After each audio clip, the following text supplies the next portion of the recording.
Welcome to Mutlu Stories.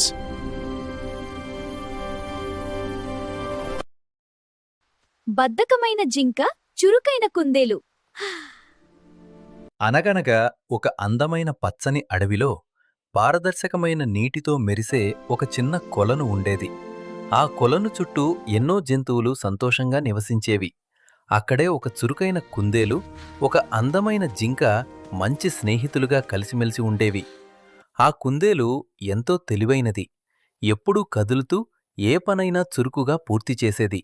కాని జింక మాత్రం కొంచెం బద్ధకస్తురాలు. పని మొదలుపెట్టే ముందు అలసటగా అనిపించేది. అడవిలోని ఇతర జంతువులన్నీ తరచూ ఇలా మాట్లాడుకునేవి. కుందేలు ఎంత చురుకుగా ఉందో చూశారా? అవును, కాని జింక మాత్రం బద్ధకంగా ఉంటుంది. ఈ మాటలు జింక చెవిన పడేవి. కాని ఆమె ఒప్పుకునేది కాదు. నేను కూడా చాలా చురుకైందాన్ని, నన్నెందుకు తక్కువ అంచనా వేస్తున్నారు అని గొప్పలు చెప్పేది. ఒకరోజు ఈ విషయం పెద్ద చర్చగా మారింది. అందరూ కొలను దగ్గర చేరి వాదన మొదలుపెట్టారు. అప్పుడు ఆ అడవిలో జ్ఞానవంతురాలైన పెద్ద ఏనుగు ముందుకు వచ్చింది. సరే అని ఏనుగు చెప్పింది. జింక తనను చురుకైనదని చెబుతోంది కాబట్టి ఒక పోటీ పెడతాం. నేను ఒక పెద్ద దుంపను ఈ కొలను ప్రాంతంలో ఎక్కడో దాచిపెడతాను. కుందేలు, జింక, మీరిద్దరూ దాన్ని వెతికి తీసుకురావాలి.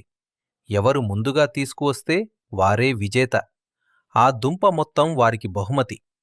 అందరూ ఆనందంగా అంగీకరించారు. జంతువులంతా ఉత్కంఠగా ఎదురుచూశాయి. పోటీ ప్రారంభమైంది. కుందేలు ఒక్క క్షణం కూడా వృధా చేయలేదు. ప్రతి చెట్టు దగ్గర, ప్రతి పొద దగ్గర, ప్రతి బండ కింద జాగ్రత్తగా వెతుకుతూ పరుగులు పెట్టింది.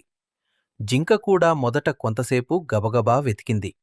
కాని కొద్ది నిమిషాలకే అలసిపోయింది. అబ్బా, ఇంత పెద్ద ప్రాంతంలో దుంపను వెతకడం చాలా కష్టం.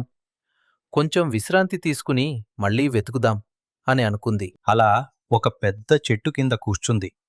చల్లని గాలి తాకిడితో కాసేపటికి పూర్తిగా విశ్రాంతి తీసుకోవడం మొదలుపెట్టింది. అంతలో కుందేలు మాత్రం ఆగలేదు.